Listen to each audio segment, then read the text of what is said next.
მეგობრებო, მეორე წარვაგინო ადამიანის სცენაზე. იმრეს გამოვედით იქ. სამწუხაროდ კონცერტი იყო წარვაგინე ერთხელ და მე მინდა მეორედ გამოვიყო ადამიანი თქვენ წინაშე წარვაგინო და მე მინდა ეს ამ ადამიანმა სცენა მიიშვიოს, მithumetas კაცი არის ხელოვანი, რომელიც წერს საკუთარ ტექსტებს, წერს და ქმნის საკუთარ მუსიკას, რომელსაც აქვს იმის ნიჭი და რომელიც აკეთებს თავისას და არა სხვისას. ეს ადამიანი არის ბოლერო.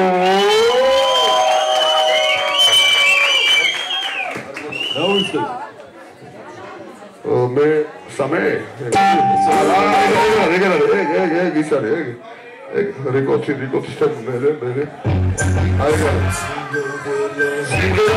ყველა მასკიანებს, ყველა ნიღბიანებს ეძღვნება ვისადაც ნიგავს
ბოლერო დიდი მადლობა წარმოგვიდგება ჩვენი გულში დგომა არ დაგავიწყდეს